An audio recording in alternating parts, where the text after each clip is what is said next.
following is a presentation of Real Wise Productions and Komen Media Incorporated.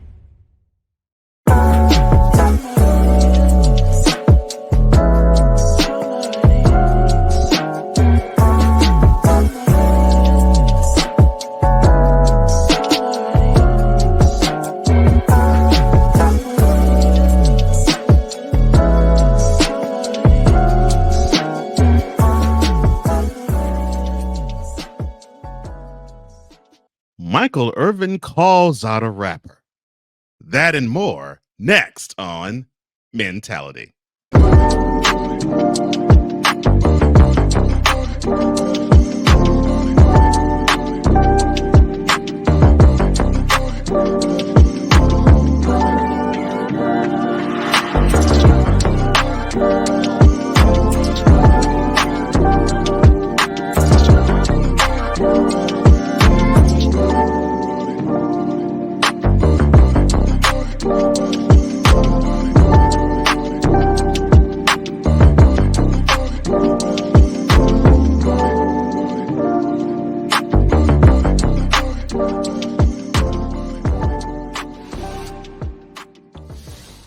Welcome to another installment of Mentality, where iron sharpens iron in the realm of health, wealth, mental health, entrepreneurship, love, and brotherhood, all from a man's perspective. I am one of the co-hosts of this program, Cole Johnson, aka the mad scientist and EP extraordinaire. And I am joined as always by the other co-host of this program. There we go. That would be the man that we call Wize or Wize or Mr. Wise in the AM, my brother Wize El Jefe. How you doing, my man? I'm doing well, brother. I'm doing well. Cannot complain. Cannot complain.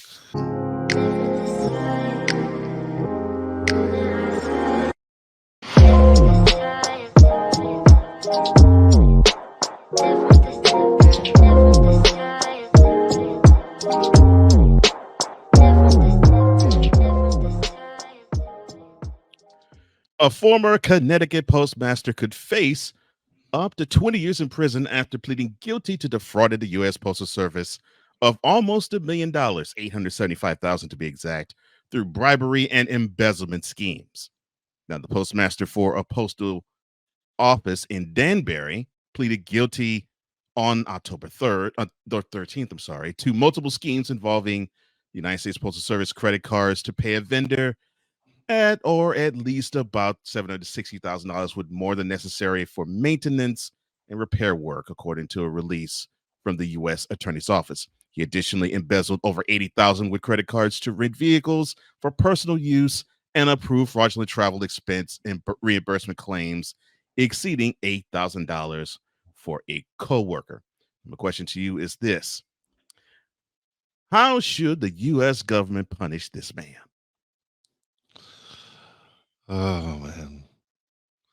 Well, but it's technically it'll be crooks punishing crooks because those. Listen. It's I say this because us being not in the up 1% and stuff, we get taxed the most. Like Uncle Sam's really sees half our check, and so it's different. Like I don't. I guess yes, because he's defrauding us. He's defrauding the people because technically we're the ones funding all this. Right.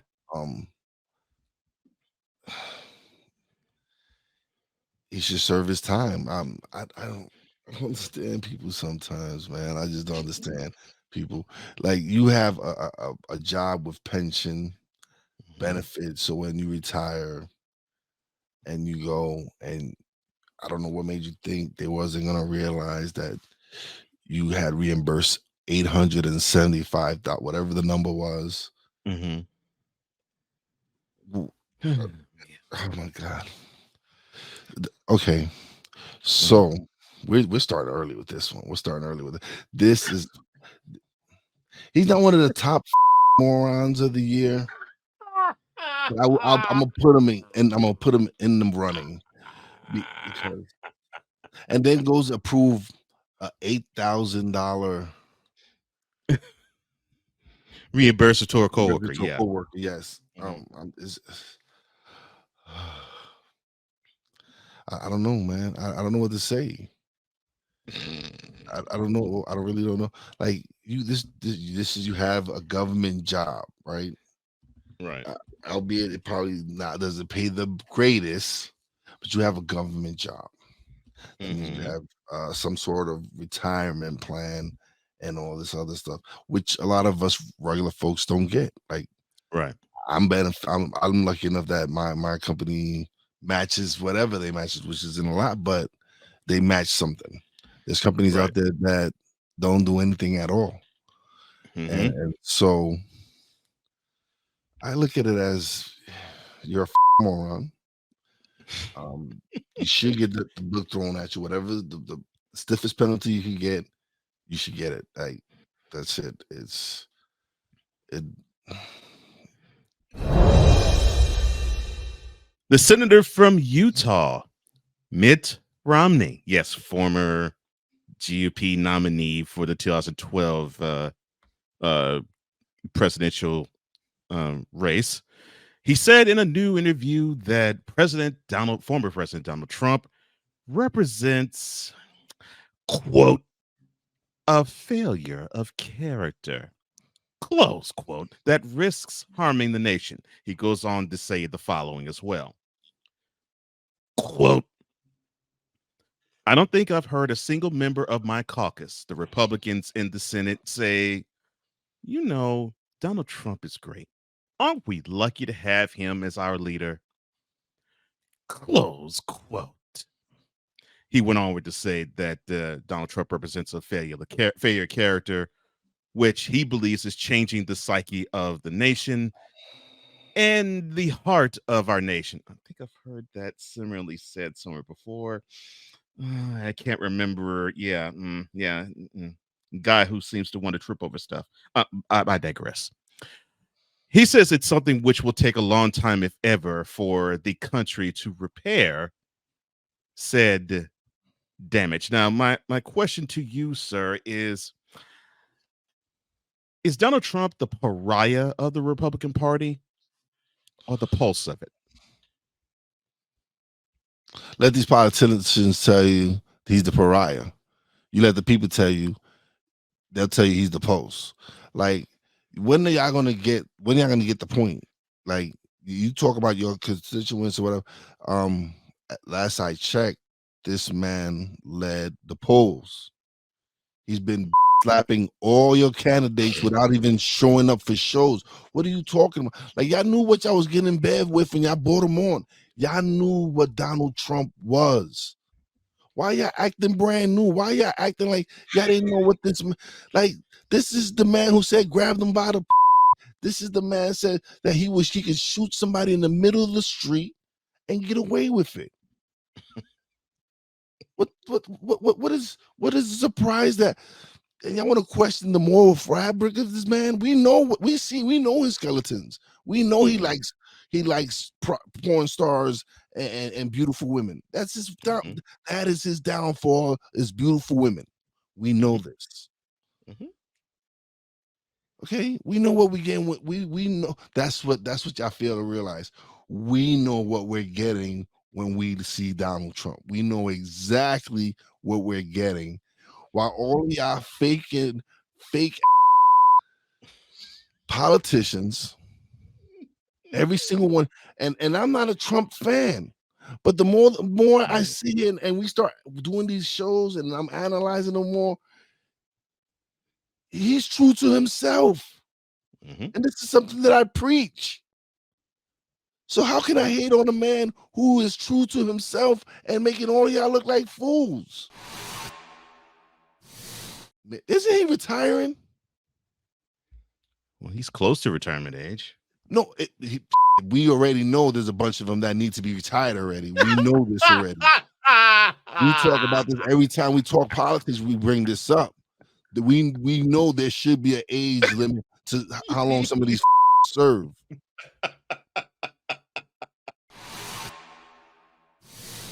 Nick, enjoy your retirement, and shut the up. Like, really. Like, shut the up. Seriously.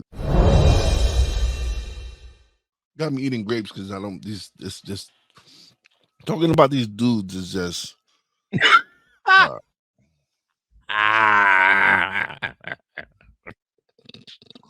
like, I be thinking to myself, like, I know we pride on ourselves on being a man show mentality, and sometimes I wonder, like, yeah, it's important. Some of these topics are important. They are, especially with politics and everything.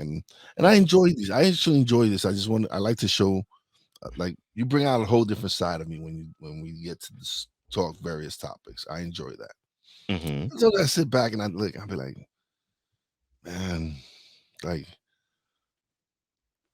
it amazes me how people just keep continuously putting up with it. Like, it amazes me. Like how some of these people stay in office. So it's funny.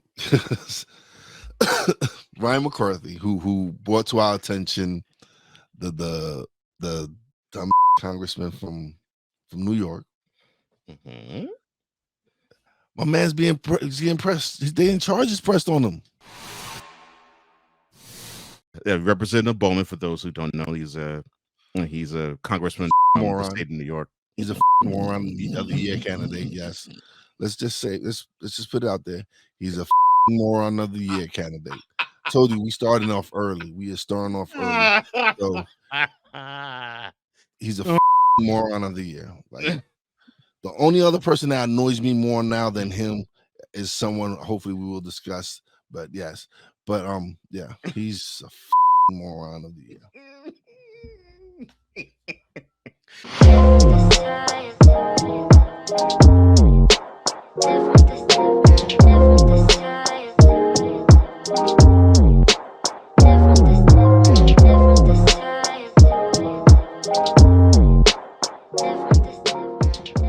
We're just getting started. Mentality will return. This is a BS3 Network presentation. It's your girl, Stacey Rose. Are you looking for a show with riveting interviews, important community information from a vibrant and grounded host? STK Productions presents The Intro Kit. Put God first and ask questions later. Let's get it popping. I wanted to give people a platform where they can express themselves and talk about their business and their endeavors in a very safe space. Content and entertainment just for you. The Intro Kit. Friday Eve. Or Thursdays at 6:30 p.m. Eastern, 5:30 p.m. Central.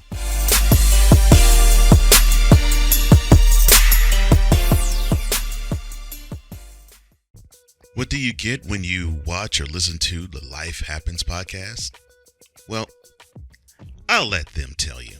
Kim and I are both ministers of the gospel, and what Life Happens podcast is a beautiful balance by simply taking our spirituality with real life and merging it together to create a beautiful balance. And that's what we do.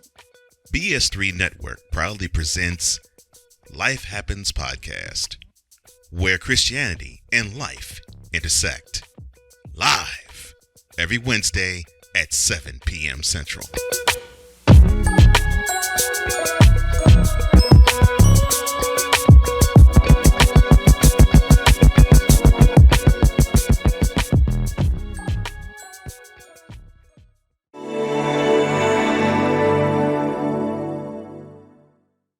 Welcome back to Mentality, where men are men, and that needs to be celebrated.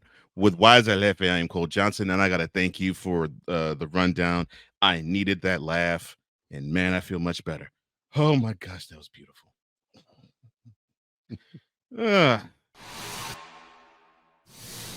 In lieu of celebrity style, yeah, we haven't done this in a minute. Let's do Tears to You.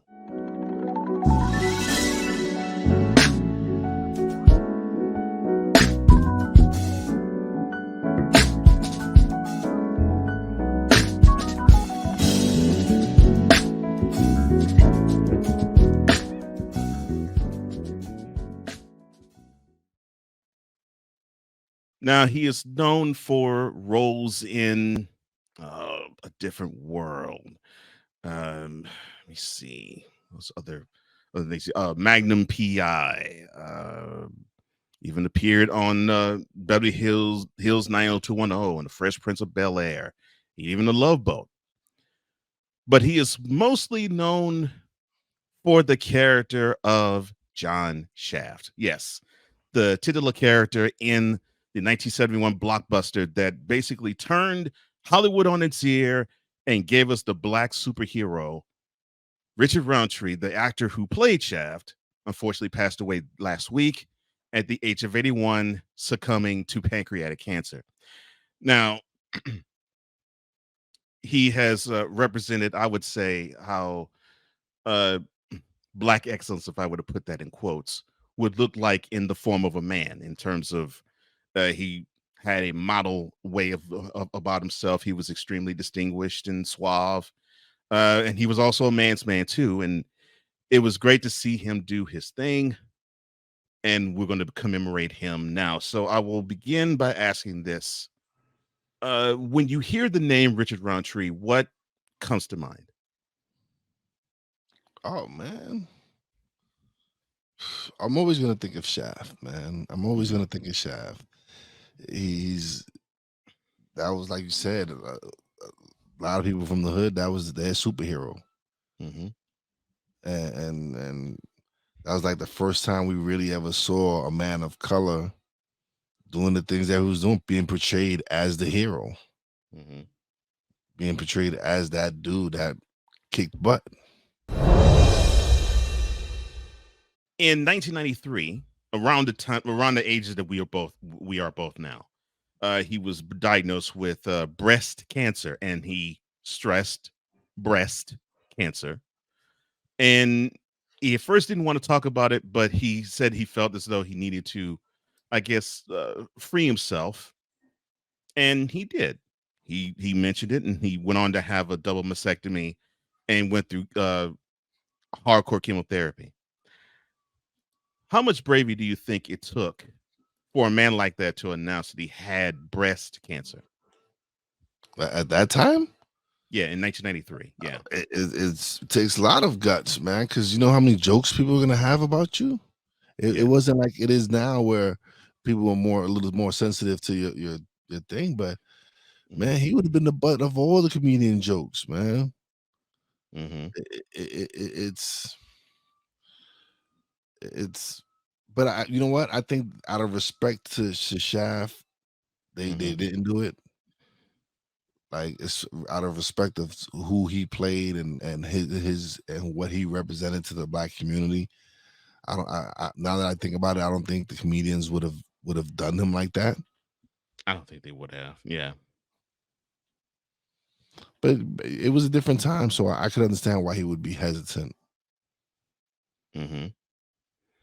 Yeah, I could too. I could too. And yeah, I think about that. I was like, wow, man. So not only was he a superhero on screen, he actually ended up being a superhero off screen too. I'm like, man. And of course, he ended up living 3 decades after that. So yeah, kudos to him for showing us the importance of breast cancer and what you should do after it, and not actually have that be a death sentence to men. And to actually say breast cancer and not feel as though he was being emasculated. Now, there's so many things about the character John Shaft. The fact he was a private investigator, the fact that he could talk the slang, but he also could hang in circles where they were intellectual. The fact that he had a suaveness to him, the fact that he had smarts to him and you knew it. The fact that he would play into people's stereotypes on screen of a black guy or a black person being inferior in thought and basically pulling the wool over their eyes and showing the opposite. What does the impact of the character John Shaft mean to you? Oh man, it just showed me that a boy of color can can kick. Like he inspired you to really like to see that. First of all, he was a kick detective. Like I'm saying, just the that he did, and Mhm. it just inspired you to be whatever you wanted it to be. It just showed you that there's some, like, we're not just always going to be seen as drug dealers and pushers and all this other stuff. We actually had someone who was doing right by the people. Mhm. Because let's be honest, a lot of the movies we saw growing up, at least in the 80s, for me, Mhm. it was a lot of stereotypes. It was colors, Mhm. and we are always playing the drug dealer, and always doing this and always doing that. The only real other person beside him was probably Axel Foley. Oh, I'm a huge Beverly Hills Cop fan. Huge for the same reason that you just stated. That's what I'm saying. So we didn't have many characters to look up to. Mhm. So this was big. This was huge to have someone, and this was way before. This was before I was born. Like, Mhm. and then to be able to come as I got older to see these movies, to really see, because when I was growing up, you, like I said, you just saw the bad things about people of color. Mhm. This is what you saw.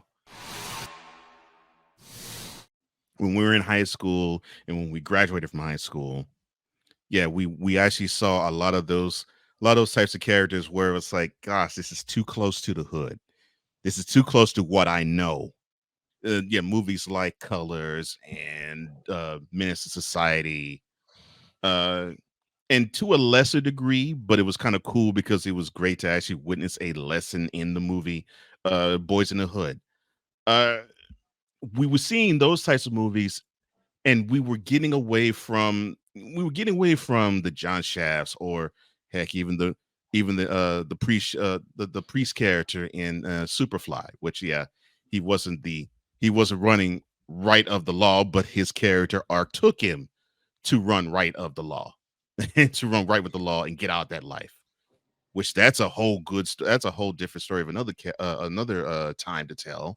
Yeah. And shout out to the late Ron O'Neal, because he also similarly was a character par excellence that had a lot of style and a lot of panache and uh a lot of dignified air about And, being a and, man to him and you know too. what it is? You know what it was? And you know what it is though? If you see the shift, right, from the Hmm. movies in the 70s and from 70s, especially from the Hmm. 70s, when you go Yeah. from the John Shafts, the Superflies, the Hmm. Foxy Browns, where we actually seen people of color in leading roles and see Hmm. them and paint the positive picture, right? Hmm. And paint a different picture of them, not the stuff that we would see in the 80s. It was like it stopped. It just went from seeing the black power and empowerment to, no, this is what you really are. Drug dealers, pimps, hustlers. Hmm. So it was a big change, man. Now, we both have dealt with relatives who have battled and succumbed to the wicked fight of cancer. Yes. Uh, and unfortunately, with Mr. Roundtree, he left this earth due to pancreatic cancer, and we both share a brother who actually is in remission from it. Yes. I Um, lost my cousin Nelson in February to pancreatic cancer, and we just mm, buried his aunt just not that long ago from cancer as well. So, and I've had an aunt I've had a few people already in my family that have passed away from cancer. So it's very important for yeah, me and everything. It's a cause for me I truly do support whenever I get the chance, and so that's eventually my goal is to start something, some maybe start do an event, a podcasting thing, whatever, to for breast cancer and other charitable events. It's just, like you said, it hits very close to home for all of us. So yeah, it does. It's very important that we really stick together and battle this cause and battle this disease and give back, man. Yeah, got to. Yeah, on my end, I mean, my grandfather died from lung cancer. My grandmother and mother were diagnosed of breast cancer themselves. However, they both, within 2 years of one another, were in remission of it, and they still are living to this day. So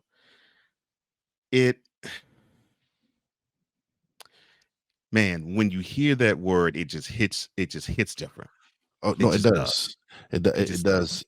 And for some people, when they hear that word, to them is a death sentence. Right off the bat. There's some people that they find out they have cancer, and then all of a sudden it's like they just give up and they're gone.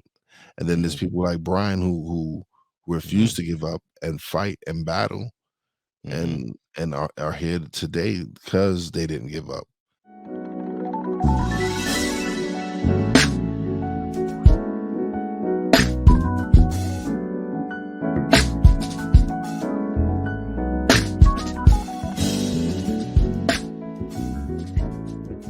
Mentality will be back in 2 and 2.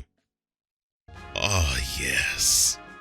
The tradition, the pageantry, the spectacle, the history, the slut. Wait. I gotta rep my brother's stuff right. All my DMV soldiers, stand up! And welcome to the Commander's Gridiron Report. You want your commanders to be repped right? Well, D. Willie is your man.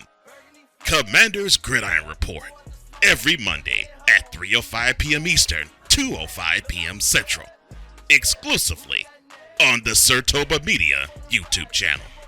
Music by J. Cool. Where's my soldiers? Right side. Commanders. Where's my soldiers? Left side.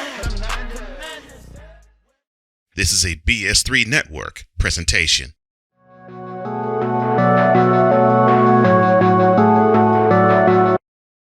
I want to do a TED Talk, but I don't have anything to talk about yet. I'm getting there. Life is for the living. We're not here that long. You can learn anything you want to learn without any money spent. What do I really enjoy? What do I really want out of life? I am your host, Wize. Are you in a life holding pattern? Well, this is for you. Welcome to the Stuck in My Mind podcast. Live every Monday, Tuesday, and Wednesday at 4 p.m. Central.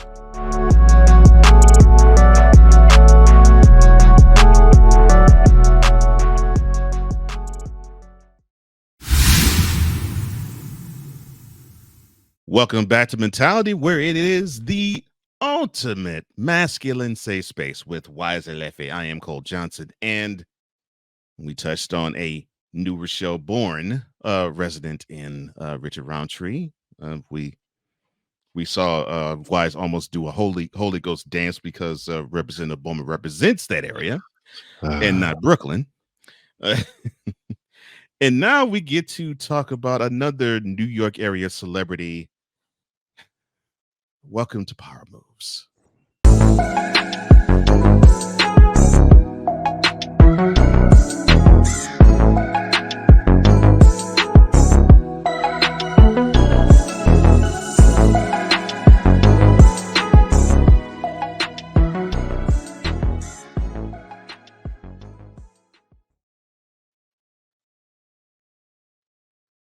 The business partner of djenvy for alleged real estate fraud.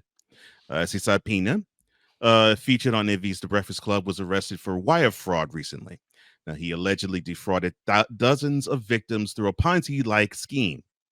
Envy, whose real name is Rashawn Casey, was not charged, but many alleged victims claim his celebrity influenced them. So it's close and familiar to the investigation. Said that federal agents visited iHeartRadio offices and seized electronic equipment as part of the ongoing investigation. djenvy's attorney denies such claims. Envy partnered with Pina to teach on generational wealth and home buying to uplift the community on The Breakfast Club. Now, first question, sir. Why would a non-Caucasian, heck, I'll say it straight. Why would a black person want to conduct a Ponzi scheme on other black people or other brown people? Why would you want to do that?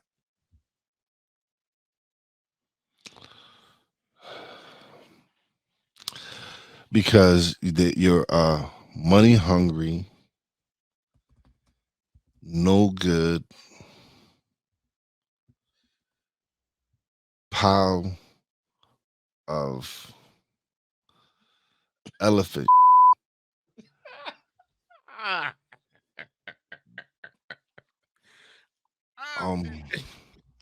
Oh my gosh. It troubles me. It troubles me because I'm a man of color who supports other people of color, who try to uplift other people of color. Screw that. I try to uplift everyone, and it doesn't matter to me. Everyone. But I get what you're saying. You have a particular affinity for those like us who are trying to do that. Yeah. But for you to target said people, because I'm sure you didn't. I think majority of these people were probably minorities for the most part. I'm almost positive. I'm almost positive it is too. Because white folks probably saw it on that's a Ponzi scheme. I ain't joining that. Exactly. But anyway, do I think envy had a part of this also? Like this. This is a man who was promoting it on his show, doing speaking engagements with this man to promote whatever the scheme was. This is what turns us off of investments. This is what turns us people of color off from investments, because we have people like this who, instead of sharing the proper knowledge to show us to really how to invest our money and how to really invest in property and build generational wealth, all you're thinking about is like how you're gonna load up your pockets. This is the problem. This is what their thing was, like, how am I gonna fill up my pockets? It's not they're not really truly serving the purpose of serving others. You're not really helping others succeed at what you're teaching them. Like, how is it that none of these people made any money? Like, what were you telling them? I don't understand. I just and then the fact that you use your celebrity to entice these people, like, yeah, it works. Because I'm sure he was probably hitting you off with some bread, whatever it was, and you probably thought you would never get caught. And now that you get caught, you're like, no, I didn't have nothing to do with it. I'm also a victim. Right. Like, my man, nah. Like, you. And then this dude goes on Instagram after posting bail for. He didn't post $1 million. It was his bail is $1 million. He had to post 10%, which is what 100,000, right? And goes home and he's on IG showing his ankle bracelet and all this. Like,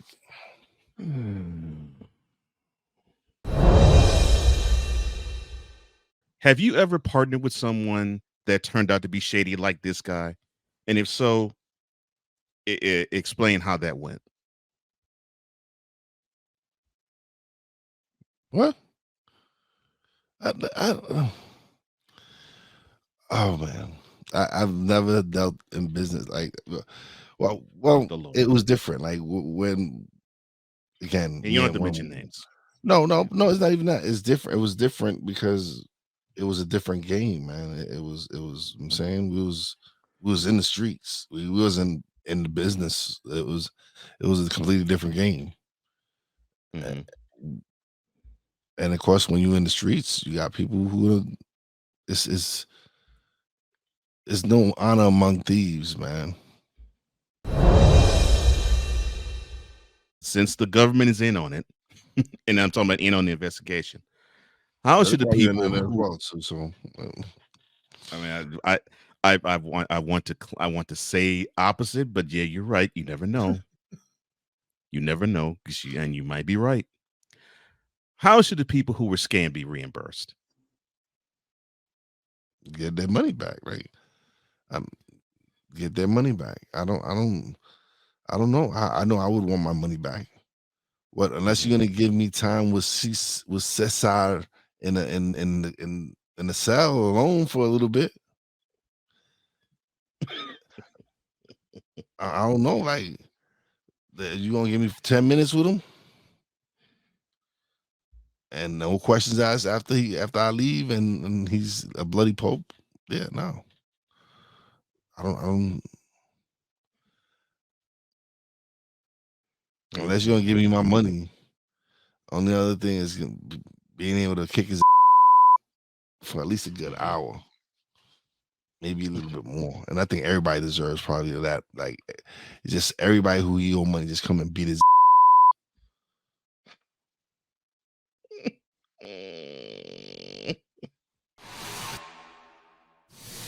I'm realizing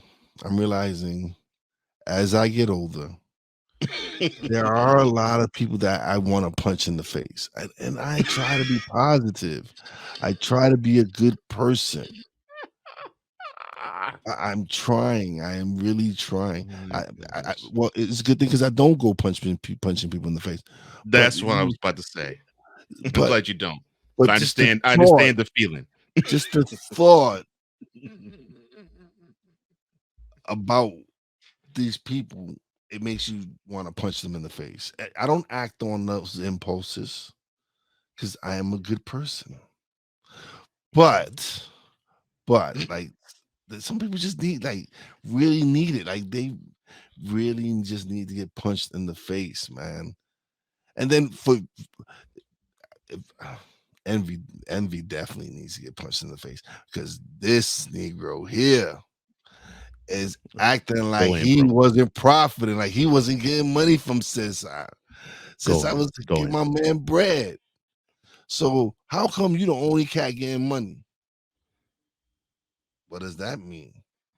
That means you was in on it, because if you the only cat getting money and Cesar's getting money and everybody else ain't getting money, because I don't hear nothing about you not getting paid. You take out time to pump this product and has done so for 6 years now, and you are just doing this out of the kindness of your heart. Negro, please. And you can claim, well, I didn't know people were getting defrauded. That's my boys. He don't curse, but I will. Please. Mm-hmm. And that's exactly what I'm thinking. Mm-hmm. Verbiage included. That's exactly what I'm thinking. Mm-hmm. And thank you for saying that, Wize. That's exactly what I'm thinking. He won't say it, but I will.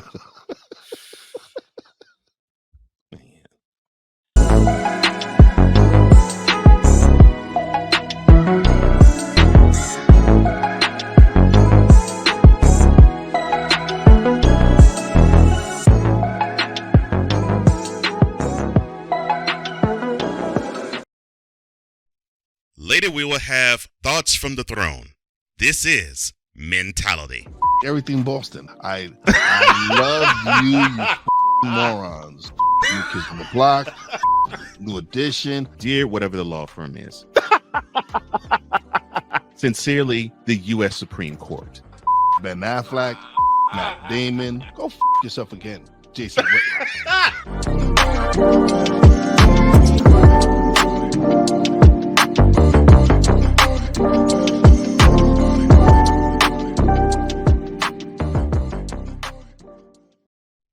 Are you looking for something to do on your lunch break?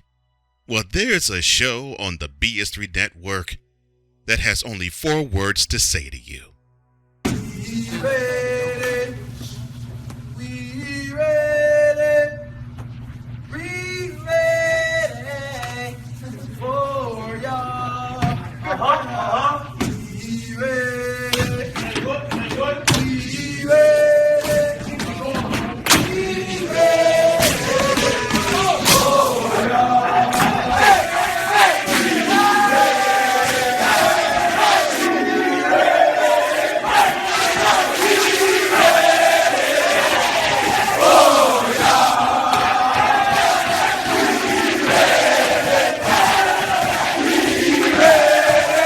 The Lunch Break with AJ, powered by JM&E. Live weekdays at noon Central.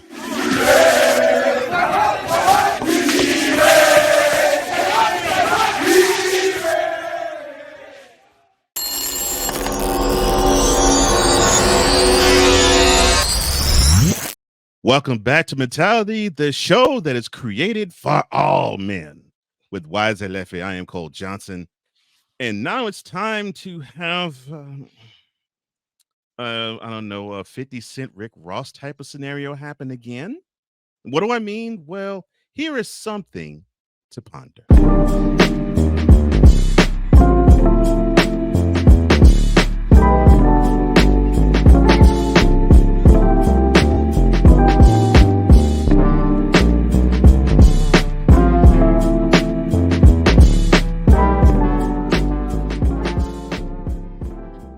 Now you have Tut Tarantino in one corner and you have Michael Irvin in the other. Now, you're probably asking yourself, well, what do these two names have in common? Because Cole, they don't relate. Well, actually, they do, because Tut Tarantino is the playmaker's son. And yes, he went, talking about Michael Irvin, went on national television in front of Undisputed. And he, the father of said rapper Tut Tarantino, he criticized his son's hip-hop persona during said appearance on Undisputed this past week, and he brought up Tarantino's rap image during a panel discussion involving, of course, a troubled NBA player Ja Morant. Now, Mr. Irvin went on to say the following about this. Quote, I got a son. He raps. His rap name is Tut Tarantino. If you ever listen to some of his raps, I'm like, oh my God, where does this come from, son? You grew up in a gated community your whole life. I mean, he's rapping my life because we romanticize and fantasize about that old thug life, ghetto life, and all of that stuff when we used to work to get away from. Now we got to a place somehow that we're running back towards that in the music, in everything.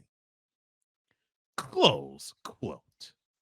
Now, the reason why I earlier referenced the 50 Cent and Rick Ross thing, well, remember 50 Cent, who probably would be considered probably the greatest troll in hip-hop history. And whenever you cross him and get on his bad side, look out and watch out, because he will go after your neck. He produced Rick Ross, who of course talked about a drug lifestyle that his raps portray. He fashioned a picture of Mr. Rose as a correctional officer. So, hence the connection between Tut Tarantino and Rick Ross. Now, my question to you, sir, to begin all of this is, why would Tut Tarantino represent such a lie like that? Because that's what they want. That's what the music industry wants to put out. It's plain and simple. It's what's selling right now. That lifestyle, that trap music, all this. Listen, I'm not knocking it, because that's what they said about our music growing up. This is what they said. I'm saying, so I can't really, but a lot of these rappers now are portraying characters. They're actors now. They're also actors. They're portraying characters. I'm saying this is once you put it on wax or whatever, it's a character now. So for him to really like, your son is trying to make a name of himself, and he's not using the Irvin name, so nobody would have known he was your son, right? Nobody would have Right. known he's your son. He's not trying to live off of the Irvin name, so it's not like he's like Tut Irvin, and like listen, he's living a persona. He's living what he's seen off of TV, off of stories you might have told him. So I don't agree with it, because now you're taking money out of his pocket. You don't know what his fan base believed or whatever it is, man. Maybe not. Maybe you might help his career. Maybe this little publicity might help his career, because I heard he's okay. I heard he's a decent rapper. This comes from Joe Budden. Joe Budden said he was the. I haven't heard his stuff. Joe Budden said he was okay. He was all right. Like maybe this is to help boost his career. Like, your dad said you fake. Let me hear what you're saying. Like, who knows? Well, people are going to be listening to him, obviously, just for that. And yeah, I mean, that's publicity that he didn't even have to pay for, and it's the best publicity he's ever had. Who knows? Who knows if they're like, your dad, I need you to go undisputed and jack my sword, like just play my swag, whatever. Just play me, whatever. Just talk about me. I don't care what you say. All right. So, do you blame Michael Irvin for how he outed his son, or do you think there was something else at play? Well, I guess because Mike come from the streets. Mike come from that. He do. He come from. He came from the hood. Right. He come from the hood, and he know what it took for him to get out of the hood. Right. And he knew, and it was different. Like star athletes got in certain hoods and communities. You didn't mess with the star athletes. You left them alone. You didn't try to get them involved in the gang or the game or none of that. You left. They got a free pass. And he even said that about his own life. The exact same thing you just said. Yeah, no, but it's true.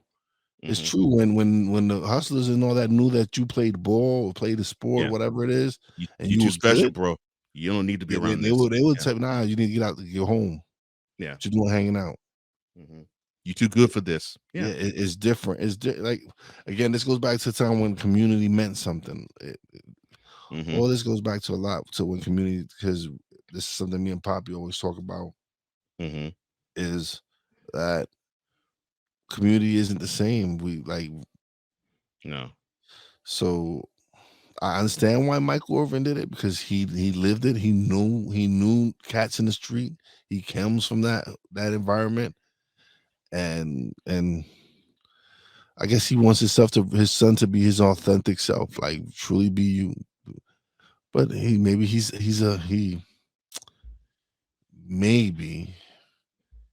a thug inside. Like he's got a thug trapped inside of him.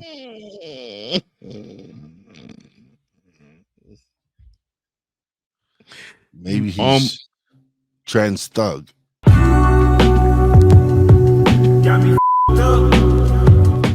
Are you saying that Dylan Mulvaney has the ability to be a trans thug? No, no, not Dylan Mulvaney. No, he ain't got it in him. No, trans thug. Yeah, maybe Tut Tarantino has. The fact you say this with a straight face is hilarious to me. Listen, he identifies as a thug. Well, you and I identify as thugs, but we're not thugs. Well, I used to be.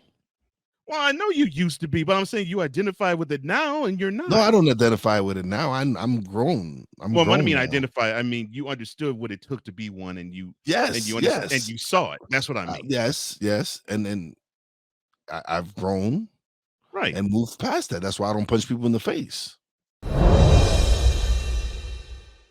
If you had a platform like this, you saw your son do like what Tut Tarantino is, and he didn't live that life that he's talking about, how would you correct him? I should ask, would you correct him? And if you would, how would you do it? Nah, we already know I'm Mr. Petty, right?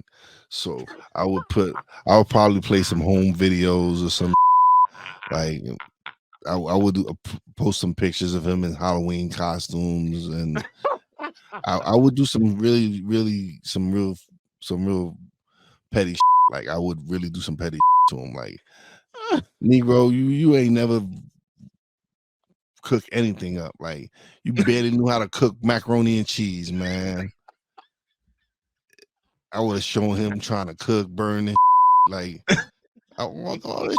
Like I would have really put him out. I would have, if he played sports, I would put him up pictures of him in his uniforms, everything. I would have put a picture of the gated community we lived in, big nice house we live in. Yeah, I would have played him. I would have been petty, like, yo, my man, you want to see you? I'm gonna show you how petty I can be, because you trying to glorify a life you did not experience firsthand. Now that I'm talking about it, I'm realizing why Michael Irvin did it, man. I'm sitting here and I'm thinking like, oh man, like you didn't experience none of this. Thank you. You faking the funk. Like, my bad, Michael Irvin. My bad, Michael Irvin. Yes. Your son deserves this. Because he's faking the funk, man. I'm playing myself.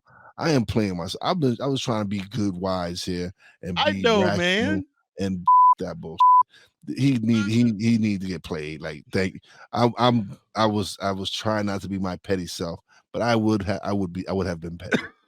Like I said, it would have been him at dance recitals, pictures of all this of him that looked like all that man. All that. Like I said, he would have a picture of him in a Halloween costume. I would have taken a picture of him sleeping, sucking his thumb, whatever. All this. Oh, you would have made him as soft as a marshmallow. Oh my gosh, that's hilarious.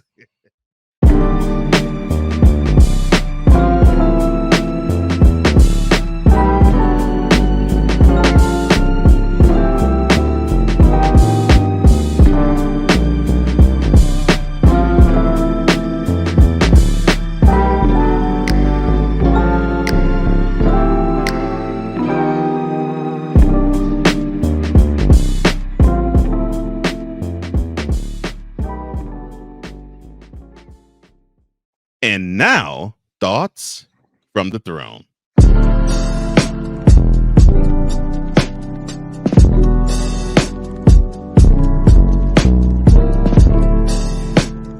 I thought we was going to talk about this certain someone, and I didn't get the opportunity to talk about him. But one of my favorite Republicans is back in the news. The most punchable face in the world is back. George Santos. Indicted once again. It's already bad enough you're all getting slapped by Donald Trump, but you continue to allow this man to make a mockery of the Republican Party. When are you going to stand up? When are you going to allow him to get kicked out? Because he does not deserve to be in office, especially representing the great state of New York. Him and Bowman need to go. Both of these idiots. Oh, Lord. George Santos, step away. I know you want lifetime benefits. I know this, but it's not worth it. Stop. Just stop. Just get out of office. Serve your time, because hopefully, please. Oh, Lord. Someone put this man away, because he is a menace to society. He is. And again, if he does get bit put away, please, people, enjoy punching that punchable face. Peace. So I got a real good surprise. One that was rather funny and one that was actually heartwarming. My Astros last Monday got eliminated by the Rangers, and my beloved brother decided to say, be careful. I told you, be careful what you ask for, because I asked for the Rangers to face off against the Astros. And then he said, good morning. Now, we normally exchange good morning greetings to each other before we go into anything else. But he couldn't wait until the sun came up to get off that petty tape. You know, I wanted that to be a first message of the day. That is how petty Wize is. And I love him for it. What made me happy, well, other than having a good relationship and a good brotherhood with Wize, is the fact I got a chance to see two brothers of my own, not necessarily a blood relation, but of the podcast game, have a rift, piece it out, put that beef on the grill, and then eat it, and then come back together. You know, so to my man Brian and to my man Drew, I'm proud to be your brothers, because that is what brothers do.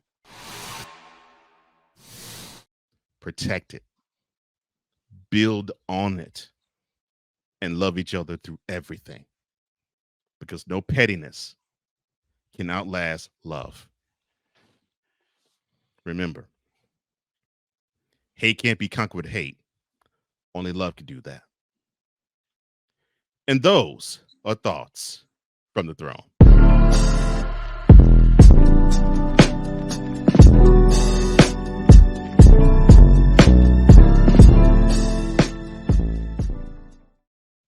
So, do you have anything else for the mentality audience before we let them go? Since y'all been asking for it, there is a new name that I have to add. Oh, Lord. Christoph Porzingis, the unicorn. Okay? And Boston. Peace out. Thank you for liking. Thank you for sharing. Thank you for subscribing. And thank you for commenting on any video that we do, including this one.